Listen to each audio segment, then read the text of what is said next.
Welcome to the Pregnancy Help Podcast. I'm Christine Grimmett, and today we wanted to bring you some thoughts straight from a few of our leaders here at Heartbeat International on the recent elections in the United States and what this could mean for the world of pregnancy help. A quick reminder that if you're not already subscribed to Heartbeat's newsletters and you would like to start receiving those updates, click the link in the show notes to connect with us and stay updated. Those newsletters are just one of the ways that Heartbeat equips pregnancy help organizations with ideas, resources, and news to strengthen and unify the movement. So here today for our roundtable discussion on election results is Jor-El Godsey, President of Heartbeat International, Andrea Trudden, Vice President of Communications and Marketing, and Danielle White, Legal Counsel. So thank you all for being here. I've really been looking forward to hearing your thoughts now that we've only known the election results for a very short time. So Jor-El, why don't you get us started? Happy to. Thanks, Christine. We all, of course, we're watching with bated breath. We gather at the Heartbeat office for prayer every morning at 9 a.m. And so the Wednesday after the election was an interesting time to gather for prayer. And I asked the question, okay, how many of you stayed up and watched as it was going on, even past midnight? And about half the hands went up, and then I watched who went to bed, just who went to bed and said, all right, well, the Lord's going to work it out. And that was the other half, men basically raised their hands. And then there's a few in the middle who's like, well, the spouse stayed up and then woke the other person up to let him know what happened and whatnot. So it was one of those things where we really understood that there was a huge there were huge questions that were needed to be answered in this election about our nation. And one of the things that I really took away from this was probably the most important thing was the fact that we saw the defeat of the most pro-abortion ticket in the history of our country. One of our sister organizations noted that it was the history of the world, but I'm pretty sure that there might be other. I'm pretty sure the Chinese have made a good run at being the most pro-abortion leadership in the history of the world. But that was my first reaction. We saw obviously Trump make some decisions in his second campaign for the office, or I should say third campaign for the office. He made some clear decisions, which were unsettling to the pro-life crowd and pro-life community. And we saw some of those reactions.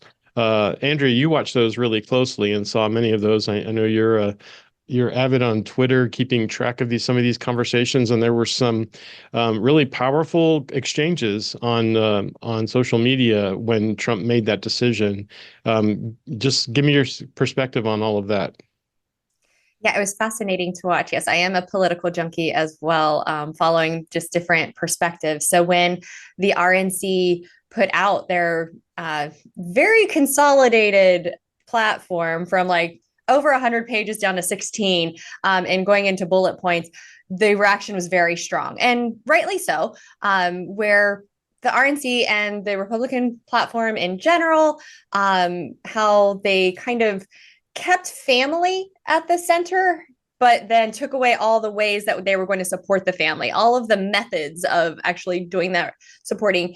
That really struck a nerve with many people who had invested years of their life into this work and poured into the how-to, because when we don't know how we're supposed to achieve the goals, it makes it a little bit harder, while also undermining all of the effective things that we have had in play, including supporting pregnancy help organizations and providing programs to support mothers.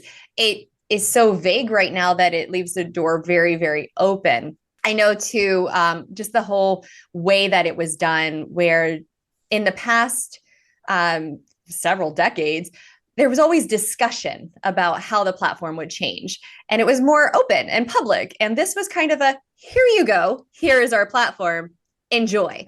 And so that was where I think, which happens a lot with President Trump, the way he does things or the way the people around him do things to get things done, it kind of steps on some toes. So while we are glad that it still says pro-family, it's still... Kind of? Did you say kind of? I did say kind of, because it's I understand it to a degree. I always look for that to understand both sides. But yeah, it rubbed a lot of people the wrong way, and took out, again, all of those very long efforts that people have been putting in to invest in life. So while we're glad to see it still talks about pro-family and talks about supporting women and pregnant women in particular. The questions now are, okay, how are you going to do that? It did hang on to the 14th Amendment, which we're grateful. And I know, Danielle, you've been with Heartbeat since the first Trump administration.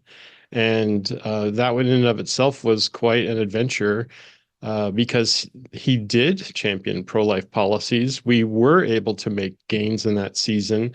From your perspective of those 4 years, and then of course we have, 4 years of the Biden-Harris reality and the challenge and pain that was.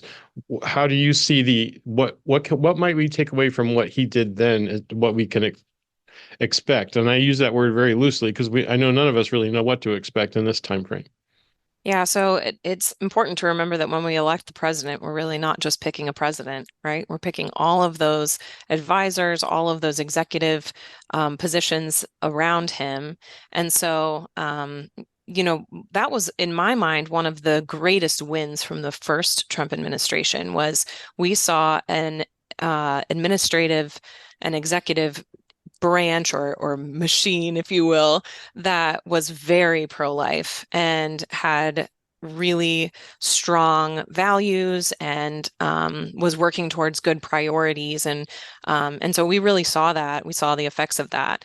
The judiciary was also heavily impacted by the Trump administration. And that's really important when you have, I don't know, state AGs that are not so keen on your First Amendment rights when you say things that they don't like to hear.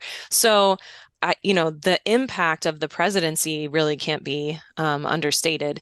And so it'll be very interesting to see now, what does that look like under this Trump administration with kind of some of those changes that Andrea alluded to, that we maybe a little bit of softening in messaging, maybe a lot of bit of softening in messaging, depending on who you talk to.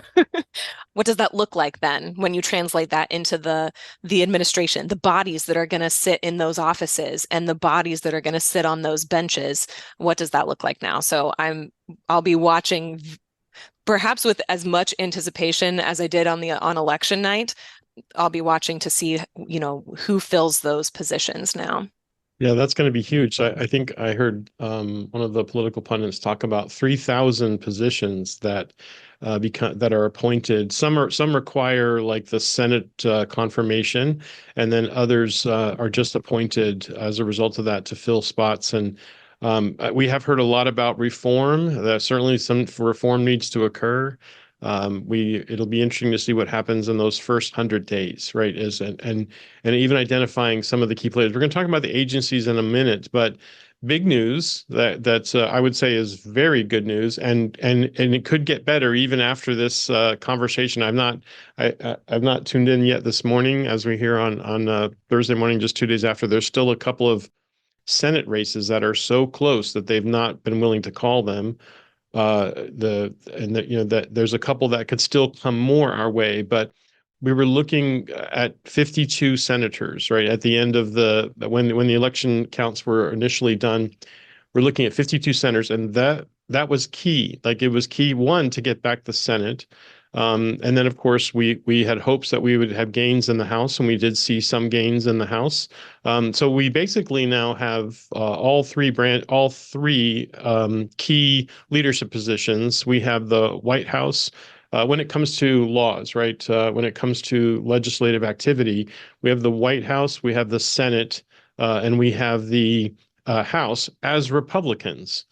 But our challenge, though, and we saw this in the first time Trump was elected, we had the same dynamic where you had a Republican president, a Republican administration, you had a Republican majority in the House, and you had a Republican majority in the Senate.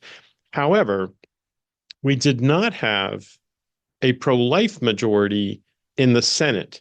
And so, as we understand how things go, like, this means the House, which, unfortunately in the Trump administration, they got distracted with these major things, which some of those, later we learned were just hoaxes, and media generated things, or things that were what we spent a lot of time on talking about, which ultimately proved not to be terribly factual. But In the same time, though, we had a House that could produce very strong legislation for favoring pro-life outcomes, but once it moved to the Senate, it would die because of two particular Republicans who were not pro-life, and that would be Murkowski and Collins, right? So they were the ones. Even though we had 51 seats then, we really only had a 49 seat pro-life minority at that point. And this is the dynamic now, as we think, and there's obviously we have some new senators who haven't yet voted, so we don't quite know where they will be.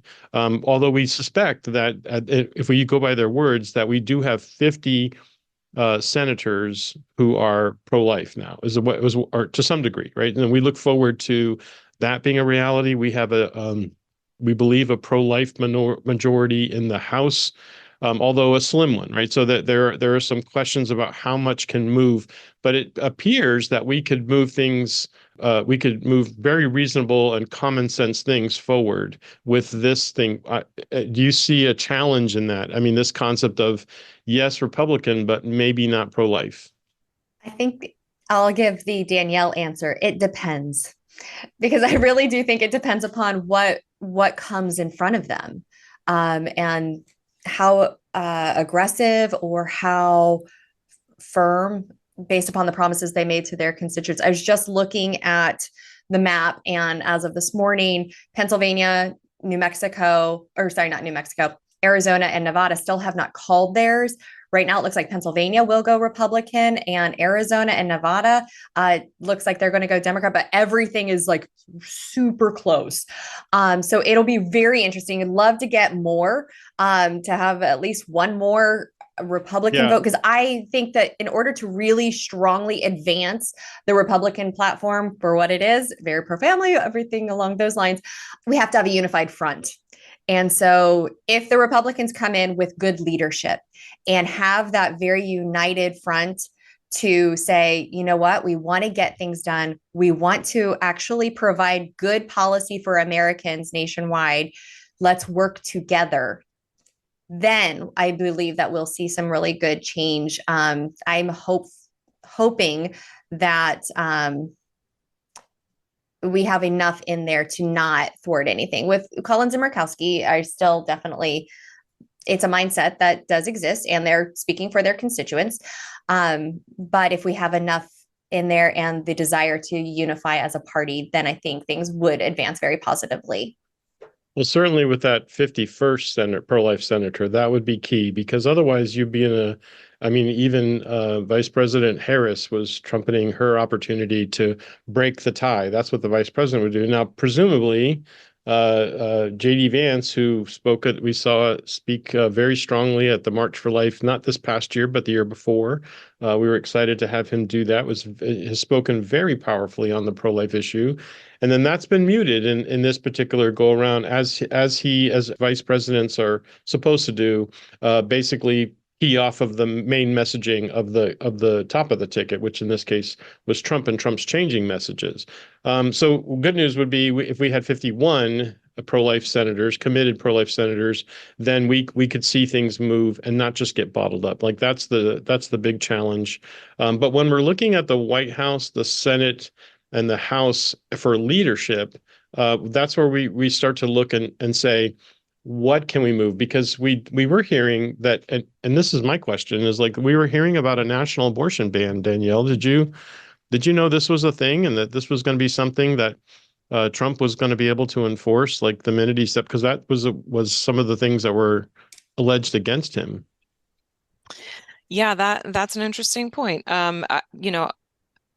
Trump backed away from that in a hurry. And then whether he could even get that done was a very open question. That would have to go through the legislature. That's not something that a president can just decide unilaterally in our system of government. And so, at the time, it felt like a exercise in a bizarre hypothetical that was never going to come to fruition. Now that you have a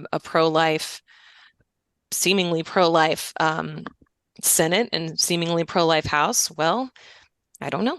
The challenge with a call it a national abortion restriction is if you do it that way, how easily can that be undone by a following administration? Right. Those are always huge questions. As if those are, once done, they're forever codified, which is certainly not the way basic, government civics work. But Andrea, you have some thoughts on this. Yeah, one thing that I want to note is just so much of the campaigns, as we talk about a lot, is messaging. And it's important to note that the nationwide abortion ban includes anything that has anything to do at all with any potential common sense restrictions for abortion, including parental consent, including any limits past any point in time up to through birth. They lumped that all into that is a nationwide abortion ban.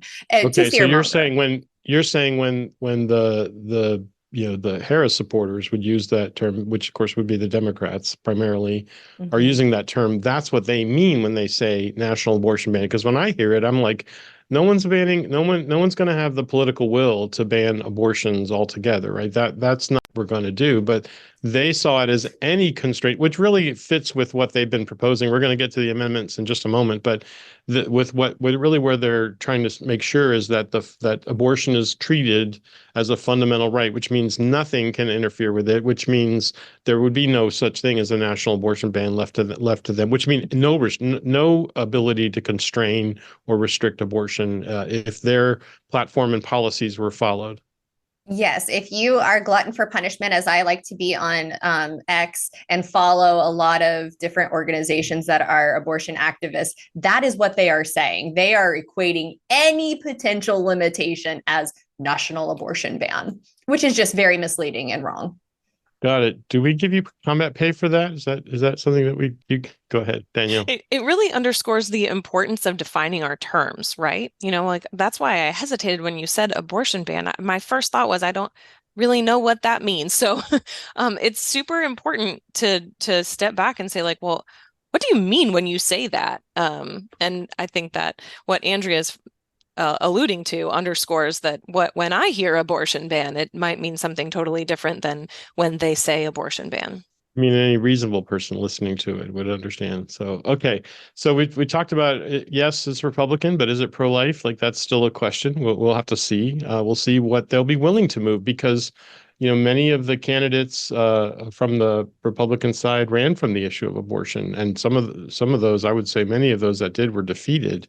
But there are still those that are standing strong. We still have good, solid leadership in key areas who came from that season of being pro-life before Dobbs and are holding that conviction, which is great. But one of the things that you mentioned this, Danielle, so I wanted to get your perspective on this. You mentioned how when you're electing a president, you're not just electing them, but you're electing personnel. And someone else told me like personnel is policy, right? Depending upon who you put into these places is the kind of policies that you will get. And certainly we have been very challenged by the likes of Becerra, who pregnancy help movement. We all know him because that's the Becerra and Nifla v. Becerra, right? He was the AG of California before being placed at the head of HHS, which had written a lot of rules favoring the abortion industry and its friends, and then challenging the pro-life organizations that might be interacting with HHS with different guidance. So HHS is one of those. Certainly, you and I have had a chance to meet with some HHS folks in the first Trump administration, and we've seen that. There are other agencies that might be impacted by that. Can you see where those would land? Yeah, I'll be very curious to see who becomes the head of the DOJ under the new administration. That's critical. Why is that? Why is that? Yeah, so the DOJ under Kamala Harris has locked up pro-lifers for engaging in pro-life advocacy and peaceful protest, wouldn't you say? Yeah, I would call it peaceful protest. They dug up some old laws that hadn't been used in a very, very long time in order to increase the sentencing from, something a lot less severe to now we have, grandmothers sitting in federal prison for exercising their First Amendment rights. So That's also an interesting piece of hope for me as we think about the presidential ability to pardon, that we might see some of these people finally receive some measure of justice, though you can never really restore somebody's loss of freedom, which is, that's terrible. But so going back to the more hopeful side, Yeah. we're hopeful that we might see a DOJ that is a little bit more reasonable, a little bit more interested in protecting constitutional rights of everyone, honestly. So that one's really important. One that's become a lot more important, I don't even know that 4 years ago I would have paid much of attention to this, is the FDA. Yes. Because of chemical abortion. So that's going to be critical to watch who will be in charge of the FDA. Those are the ones I'm keeping the closest eye on. Well, and I would say the CDC would be another one of these because, and this is where so I watched something happen, because I've been around this a little bit longer than both of you, but but I remember watching in the transition from the Bush White House to the Obama White House. I watched the CDC because if you recall, like in the latter part of the 90s, there was a big push for abstinence only funding came. I mean, it was horribly underfunded relative to Planned Parenthood, right? Those that on the Planned Parenthood side of things just screamed like it was the worst thing possible. And what was failed to be noticed was that for every $1 that they gave to abstinence, they still gave $12 to $20 in federal funding to the abortion side. So it was small in its context, but it was important principles. And we began to see, like even the CDC under Bush, which now is 2000 to 2008, we began to see in the CDC, you would have deferences on their website and in their messaging about the power of abstinence, true abstinence, not the pretend abstinence that the other side tends to try to muddle the waters with. And it was interesting to watch. So from the transition from the Bush White House to the Obama White House was to watch that messaging change. Like the website, literally, the language literally changed, as if the science did. Because they began to message that broader terms when they talk to, they began to change the definition of abstinence. So who sits in these agencies and who governs these guidances and who makes these happen? People are policy. Personnel is policy. And so I think the HHS, DOJ, FDA, CDC are the key ones I think are important. Also, the fact that we have, one of the common sense things, and I don't agree with this, but if indeed abortion is healthcare, then we should have reporting that allows us to research it and analyze it just like we do any other healthcare component. We have certainly the CDC is collecting information, all kinds of information on healthcare and other environments. So they should be held accountable for the fact that they should be capturing abortion analysis, abortion surveillance numbers. Those are all things that I think are necessary for good governance in this particular aspect. If it's going to be something that we're going to allow, then it should be something that we watch carefully so that it's not being abused, which of course we in our world know exactly that it's been abused and it's being abused and will continue to be abused unless we can have this happen. So that's what, from agency leadership, it's going to be very interesting to watch, not just who replaces the top, but then who are brought in at the various levels. And I want to reiterate something Danielle said. We watched many of our friends. There's a national leadership group that's been gathering for decades in DC on a regular basis. And I remember during the first part of the Trump administration, like going to those meetings and realizing like, hey, where's so-and-so? And it's like, well, they went into the Trump administration only to find out that they were put into place, working on things and kind of really working on reform in these agencies. Because normally you can replace the top, but if the bureaucrats or technocrats stay there, then nothing really changes except the headlines. So hopefully we can see serious reform. I know that the Trump Trump team has talked about reform in other areas like Department of Education and some of these other places, but it'll remain to be seen what they focus on, if they maintain this kind of pro-life value that they had from the first administration.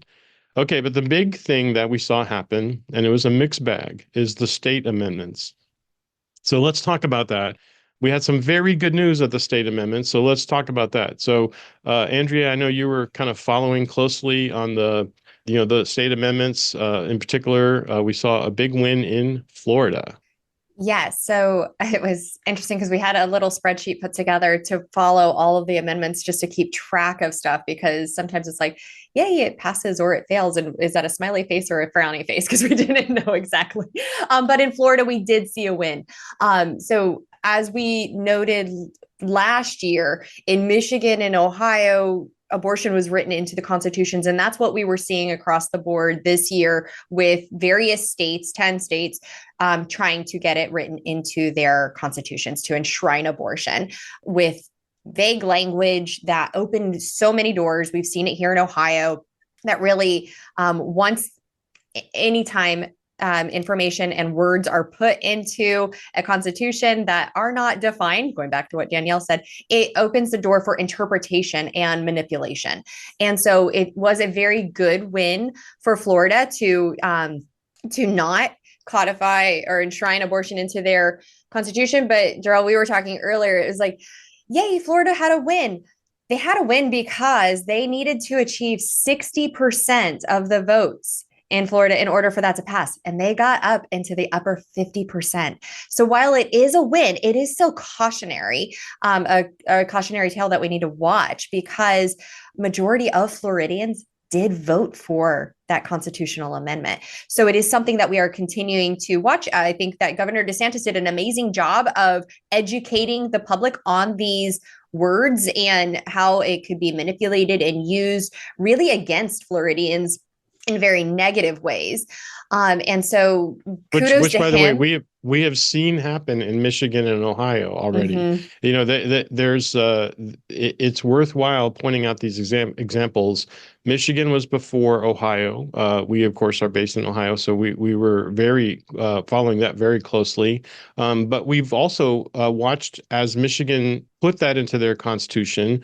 Then what we watch is what begins to happen, which is each and every law that was passed previously by some type of pro-life legislature over, doesn't matter how many years, begins to be challenged and then goes to court and then begins to then is essentially dismissed. And those judges in those states have no other recourse but to follow the constitution of their state, which is why the federal constitution for us has always been, that big battle. The whole Roe thing is kind of built on the same construct. But this is an area where we saw that in Florida in particular, that we knew that if they did enact this, they would be putting themselves on the same path, which is critical because, like Ohio, they had actually passed a six-week ban. Now in Ohio, it got passed and then immediately got challenged and was never able really to go into effect for more than a few days. But in Florida, it had taken root back in April. And of course, that was so extreme from the pro-abortion crowd that they used that. But their messaging was just as critical. Like they did here in Ohio and Michigan, the advertising was confusing. It was designed to confuse the voters. It was designed to lie to the voters, right? To undercut really what the impact would be. And yet we had great leadership from the governor and the governor's office.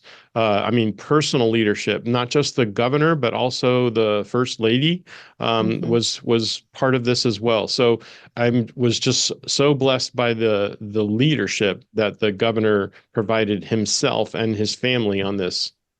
And that's where strong governors and strong administrations within the states are very important as well. In addition to Florida, we did see a win in South Dakota, where, again, it was on the ballot to enshrine it into its constitution, and it got overturned. Nebraska was interesting because there were two abortion measures on the ballot. One, to enshrine it into its constitution, that failed. And then another to limit the age at which an abortion could happen, and they limited to first trimester. So that passed. And so that was an interesting one for me to watch personally, because where the laws, mind you, we've been playing catch up in a way since the Dobbs decision, because all of a sudden people on the pro-abortion side were writing these constitutional amendments to get it written into state laws and then getting them into states like Michigan and Ohio to then see how they work. and what would pass. And unfortunately, it has been enshrined, and then they kind of use it as case studies to build off of. But Nebraska was the first that really had these two measures at one time, to give people in the state a choice, because nationwide it is known and it's documented that people do want regulations for abortion. Now, when you throw out, do you want your reproductive freedom taken away? Of course, people are going to say no. They don't want any freedom taken away. So the way that you word things, it matters. So Nebraska, in my opinion, was one of the fun things to watch, because it was seeing how the people really voted when they had a true choice in this matter. Of course, we want to see things continue to go, but all the other states, there were 7 other states on the docket. Unfortunately, so a net positive in Nebraska. Yes. And the potential to move the date younger, right? So they could, in theory, go from 12 weeks to 6 weeks, right? To be more of a. They could also, in theory, go the other way, right? So it's really going to be dependent upon the people of Nebraska to continue to make the issue, keep the issue in the forefront, so that they could change it in the future. Yes, and even looking at them, because they did it at the same time, whereas in Florida, the abortion activists were trying to supersede a law that was already on the books, the 6-week abortion ban. So they were trying to then kind of go around it to make it a constitutional amendment. And so now it was kind of a different strategy that was in play, because I don't believe Nebraska had anything on the books, whereas in various states throughout the nation, they do have a limit on it. And so for those states that don't have any limits, it was an open door. Now it's a strategy to look at and implement and see what you can do. Of course, the heartbeat bills are, they do have traction. They do have some good momentum. But this was just a different strategy to see in this year of 10 abortion bills on various states' ballots. And you just raised an interesting point. This is where I go back to the abortion surveillance question.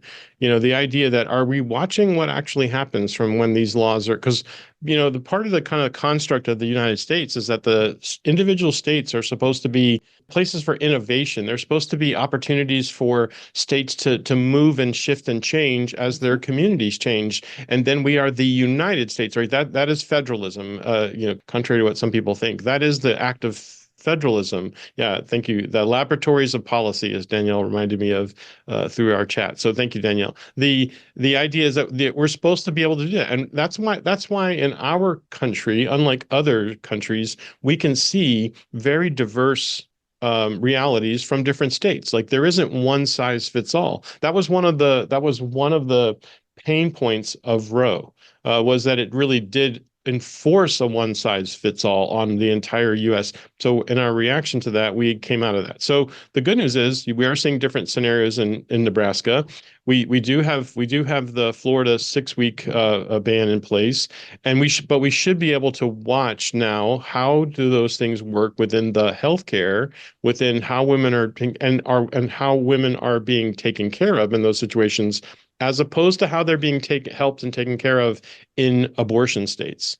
But Danielle, you wanted to jump in on this. Yeah, I just wanted to say, I think it's important to recognize that the states are laboratories of policy. And it kind of goes back to the conversation we had before about a national abortion ban. The only way that the states can continue to be laboratories of policy on this is because the federal government is silent on whether the unborn child is a person. The moment that the federal government takes action to ensure that the unborn child is considered a person, those laboratories of policy are going to look very, very different. They can continue to be laboratories of policy. How do we best support this person? What are the crimes, the penalties for crimes against the rights of this person? But it's I just wanted to point that out, that the whole paradigm shifts the moment that you start to think about these individuals as people. It doesn't mean that the states are any less laboratories of policy, or that it would somehow be an infringement on the state's rights for the federal government to recognize that this unborn individual is a person.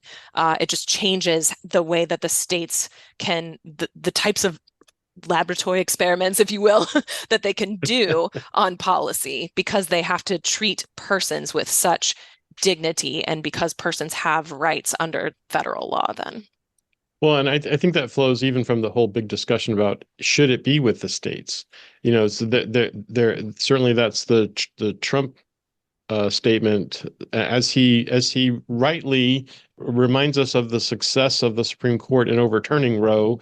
He then I think wrongly states that this is only a states issue, and it's only up to the states. And that's where I think it's we would agree.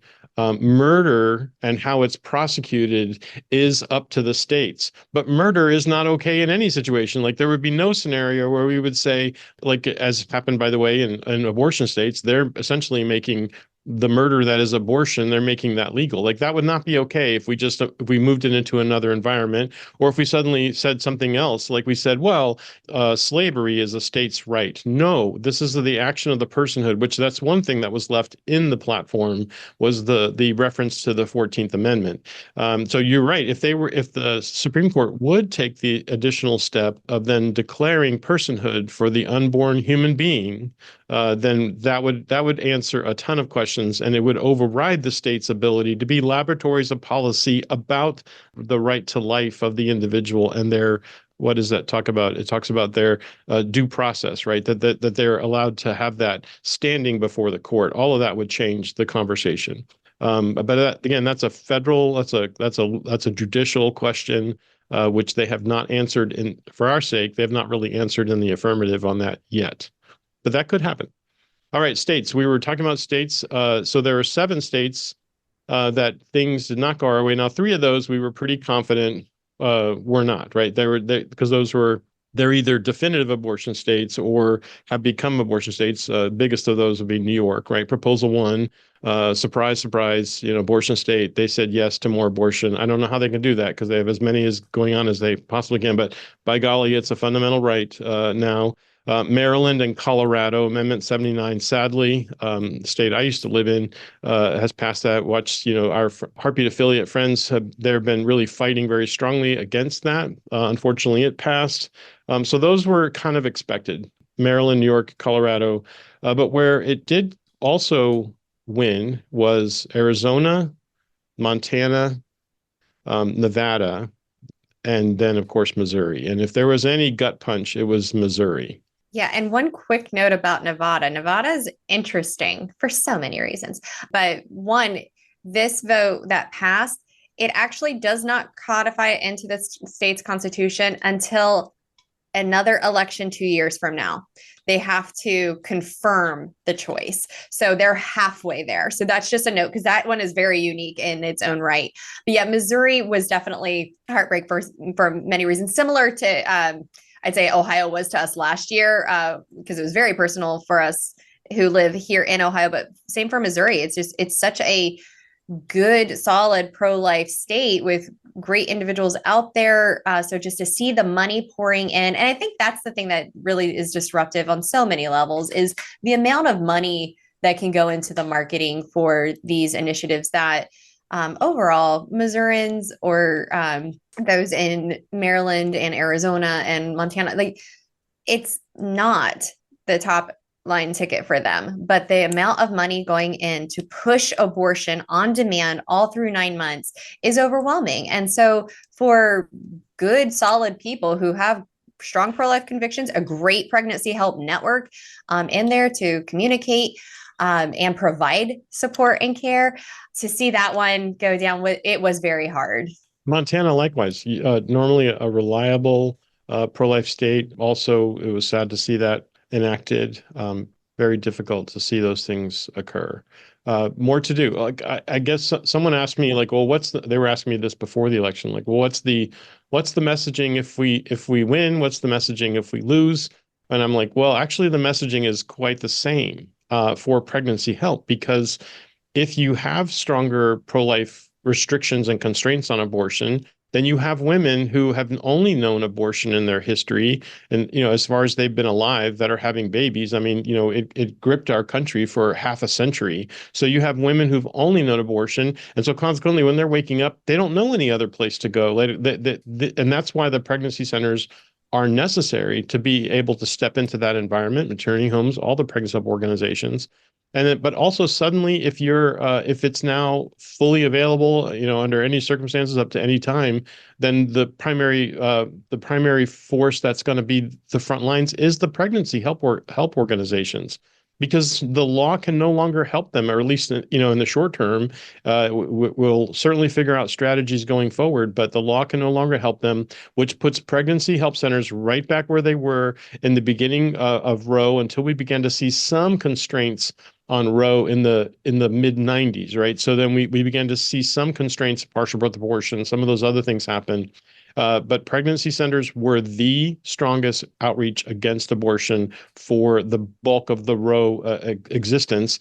And guess what? That's where we were, and that's where we are again, particularly in these states where there aren't protections. And frankly, even in the states where there are protections, we still have chemical abortion being shipped in. It seems to be a surprise to some people that should know better, that this is still happening. This issue has not been resolved. We had the FDA case that our friends at ADF were championing, and recently that didn't gain the traction that we had hoped. But there's more that could happen along those lines. Danielle, did you want to kind of give us some hope on the state by state front? Yeah, so I have some thoughts about this. I think that the Montana and Missouri amendments especially underscore the lunacy of a policy that you would amend your constitution on a simple majority vote. But if that's the game, then let's play. Because I think that there are plenty of things that could also be palatable on a simple majority vote if we're going to be, using our constitution as the new legislative vehicle. So I think that there are a lot of great strategies that we're going to see brought to the table, because, convincing a simple majority is completely different from trying to convince 60% of the voters, which we see in Florida versus Missouri. So just craziness that we would be putting these things into the Constitution on a simple majority vote. But I think that these amendments underscore the importance of state Supreme Courts, who are now going to be interpreting the amendments. The language of them, those who draft them are trying to make them airtight, trying to make it very, very leave no wiggle room, essentially, as to what they mean. But that's easier said than done, and words are not always clear, as we talked about before. The importance of defining our terms. When you have people running around saying that giving a woman 24 hours to think about it before she makes a life-altering decision is the same as a complete ban on abortion, well, I guess there's some wiggle rooms in what words mean all of the sudden. So, I think that we're down, but we're not out, and we have to be bold. We have to be bold. We have to be strategic. We have to be creative, and we will be all of those things. That includes the pregnancy help movement as well. Is like, we have to stay in this conversation. We have to continue our frontline activities, but also be involved in these political conversations that are happening in the states, that are helping our legislatures be strong to where they can work on behalf of women facing unplanned pregnancy. So, Andrea, you wanted to jump in there. Oh, I was just going to reinforce what Danielle was saying about the constitutional amendments being at a majority. We witnessed that last year in Ohio, where they actually held a special election about 2 months beforehand to try to up that difference for that very reason, because it is very valid. But to reinforced as well, the judges are going to be very interesting. The courts, within the states are going to be very, very important here. So it's important to understand the language that is in there, specifically for our pregnancy help friends, so that they can help educate and, again, continue to have that voice in it. Because I know that some of the states, they don't even have the word woman in any of this. And so therefore, when you can't even put woman into a state constitution amendment about abortion, there's some interesting plays going on. And so it's important to be completely educated, understand how you may be able to insert yourself, or at least educate your supporters throughout all of this, and your friends, so that they're not misled. Because as we talked about a little bit ago, what we're seeing already is, once it's in, that's when groups like the ACLU or others will come in and just start suing to get any pro-life protection out of the way. And so it's very important to stay aware. Yeah, and engaged, right? So those are key things for us to remember.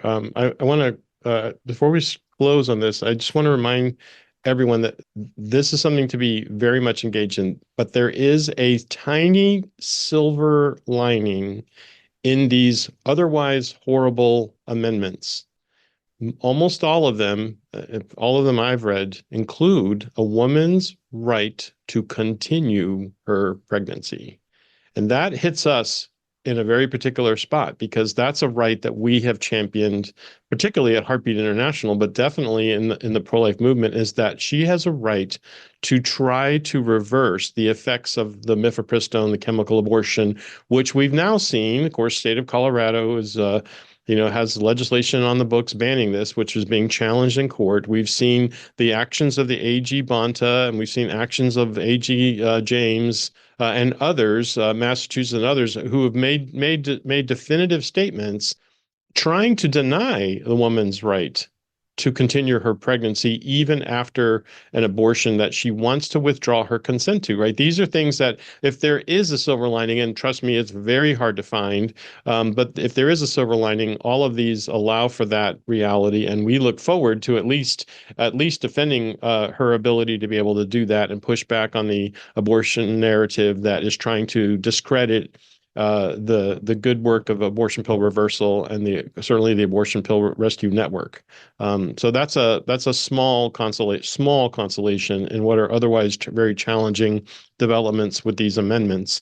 But I want to again, as we wind down, there's two things I want to talk about. What do we do the next 2 years and then the next 4 years? What are your thoughts? Because in 2 years is going to be the midterm election. Now, in most midterm elections, what you often see is when one party wins in the presidential in the midterm election, that same party loses ground. Like you can look back over a century of elections and see that pattern generally happening. Now, it didn't happen. I want to say it didn't happen in the Bush administration, but there's been some spots where that hasn't happened. But now we need to understand like what might happen and what do we need to do in 2 years, recognizing that there is another election coming. And frankly, we don't know what's going to happen with some of these amendments that were defeated. Will they come back in 2 years? Will they come, there's an opportunity to educate, by the way. What do we do then? And then thinking about in 4 years, we will have a completely different scenario because Trump will be term limited out. We won't be as he won't have so much his personality involved and what dynamics he's in essence he's actually a lame duck right now, right? Because he can't be reelected, which depending upon where you sit on that could be very interesting on a lot of levels because now he's what is it, unbound by what has happened before or whatever, because he doesn't have to be reelected. So that can free some people to be very focused and get some very difficult things done. Whereas normally, if they're in a first term wanting to be reelected, then they're going to be very more cautious with some of the things, which I would say go to things like reform or radical changes. So it'll be interesting to watch what happens. But we have a window of now 2 years and then another 2 years. So 2 years and 4 years. What should we be doing as a pregnancy help movement, Danielle?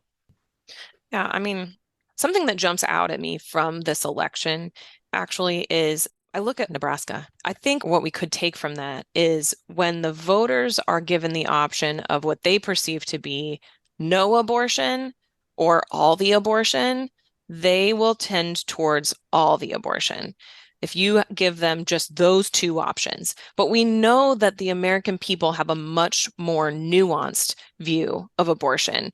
So then what if it's abortion in up and through the 12th week?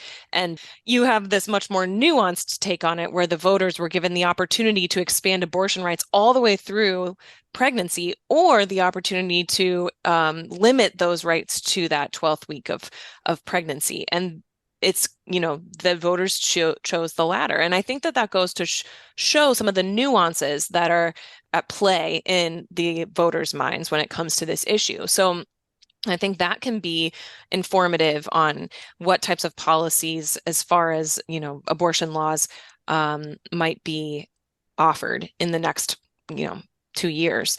As far as pregnancy help goes, I think that there's a lot of support that could be offered to pregnancy help organizations. We've seen, HHS has been setting up abortion hotlines and funding abortion. And so what kinds of opportunities might be available there for for the American people to support women who want to choose to have their babies, but feel like they have no other option because of their life circumstances.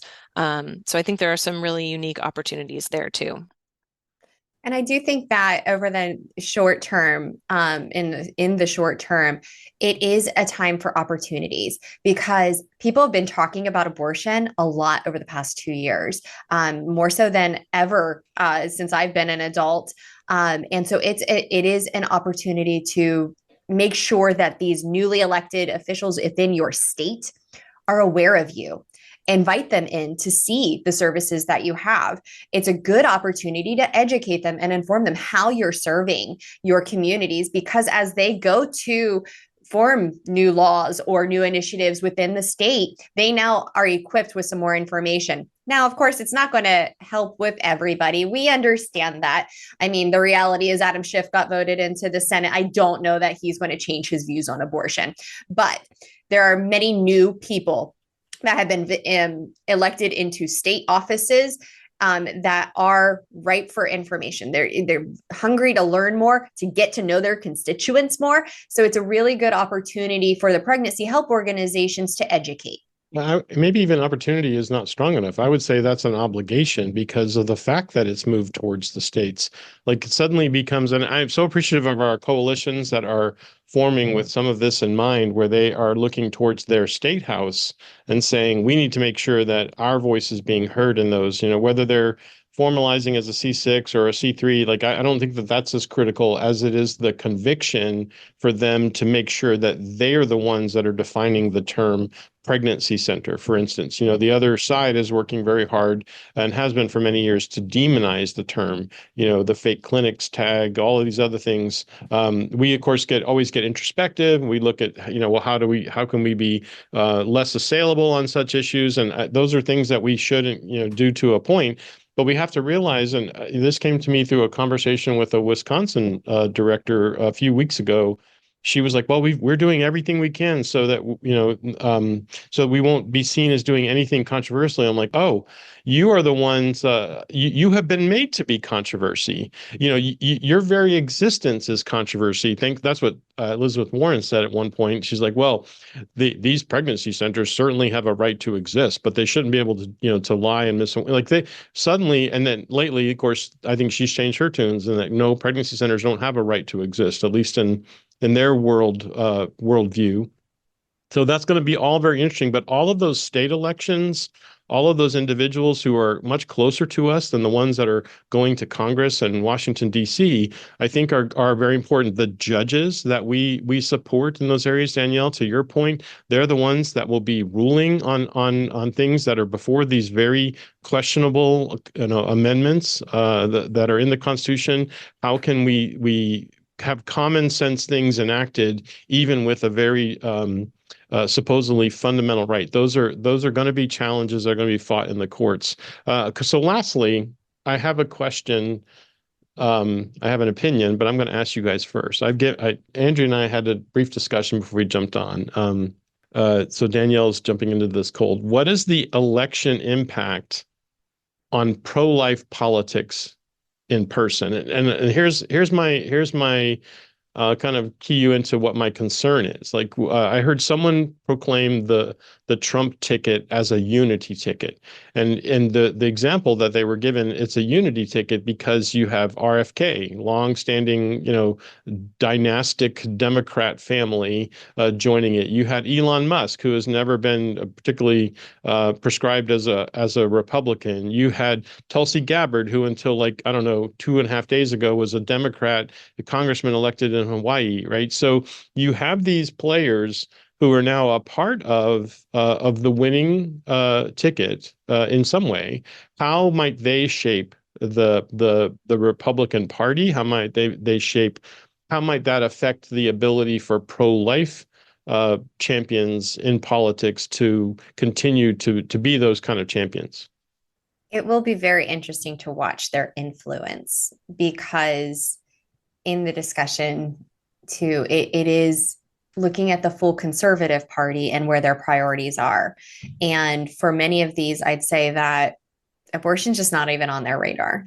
And so if they're pushing for, or if they're getting in very good positions that have a lot of influence, and they surround themselves with people where life is not a priority to them, that then takes the conservative party more central, and then keeps pro-life as an issue kind of on the outskirts, or that radical side of the conservative party, which I find interesting. And I think that it will take, again, more education and strong leaders, which we have some mighty ones, some mighty voices. Strong principled leadership, right? Yes. So that's going to be I think that's an important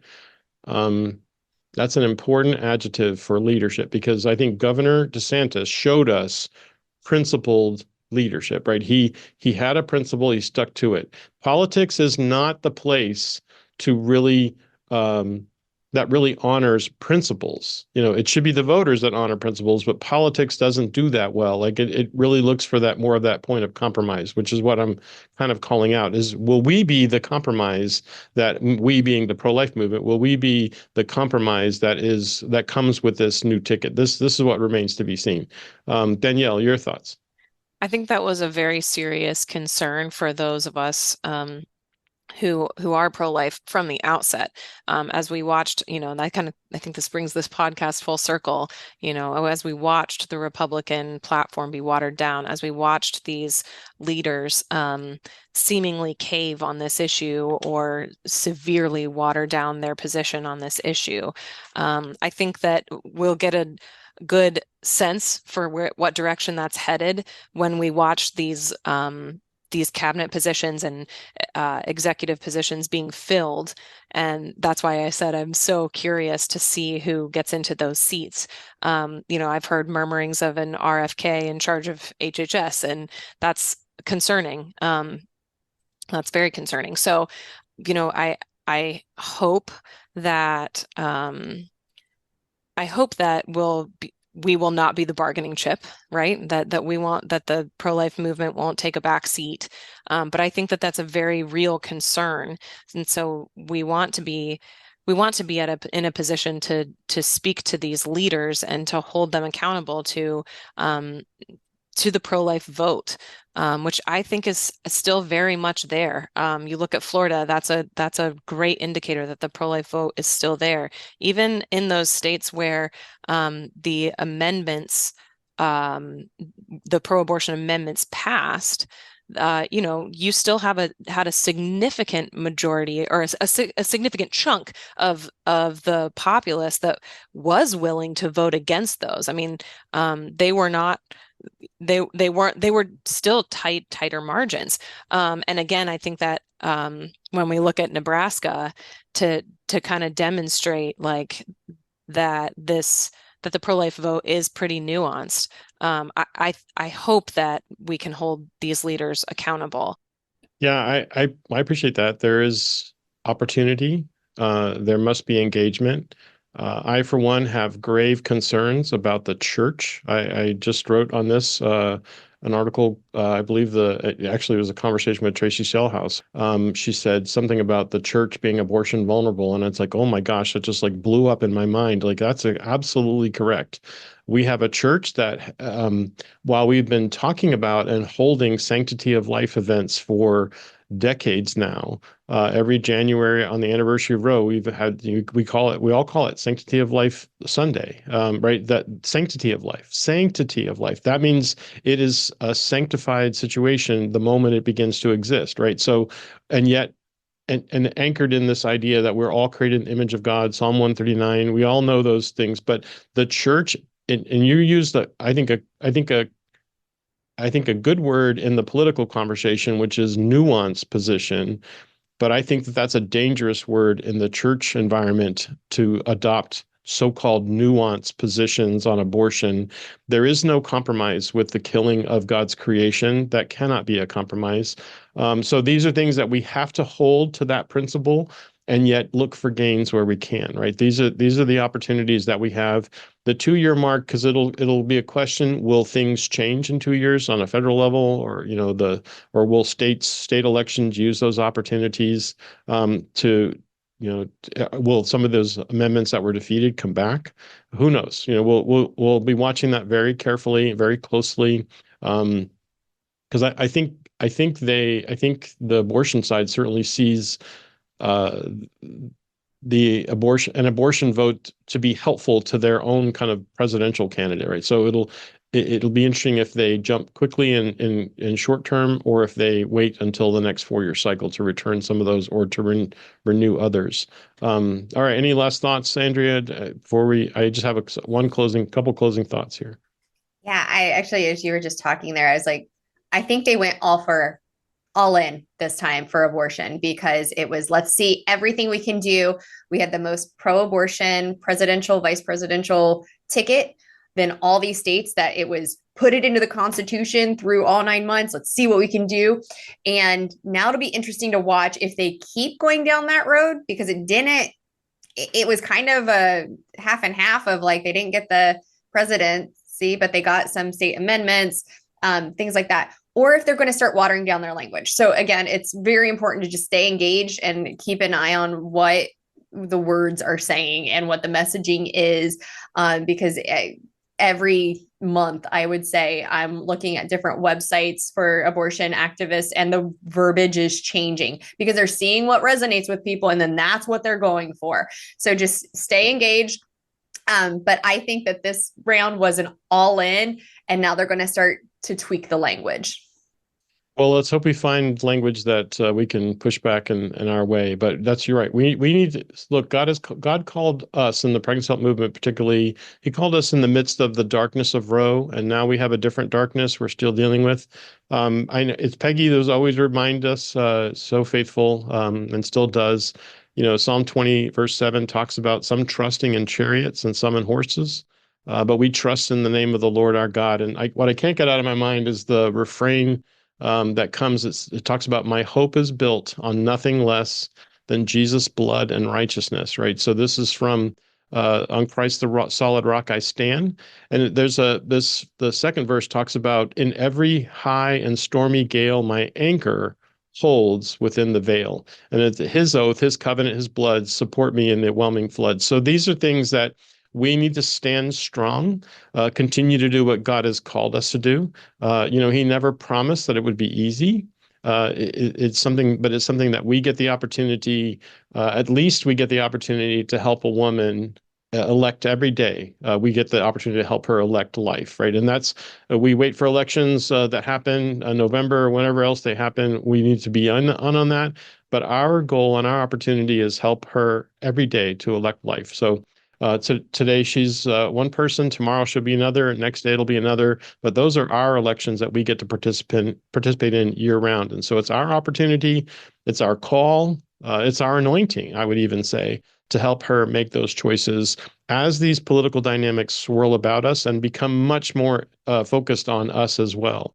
I can't say enough the Pericles quote that comes to us from ancient Greece. It's like, you may not be interested in politics, but politics is interested in you, and that is no more true now than ever. So I want to thank you for my colleagues, Danielle, for Andrea. Thanks, Christine, for hosting us, and thanks for listening. And be encouraged, because God has still empowered us with nothing less than His Holy Spirit to do His holy work. Thanks, everyone. I do have a couple of resources to link to. Heartbeat had a Get Out the Vote page that we've been promoting through election season, and that's now been updated with the state amendments, the pro-life wins and losses, if you're curious on seeing the breakdown per state on those. Also, the article that was mentioned that Jor-El wrote, The Abortion Vulnerable Church, I'll link to that as well. So stay updated to our podcast to hear more news as we learn more about what's happening in the legal realm of pregnancy help, but also other topics related to pregnancy help. So with that, I thank you all for listening to the Pregnancy Help Podcast.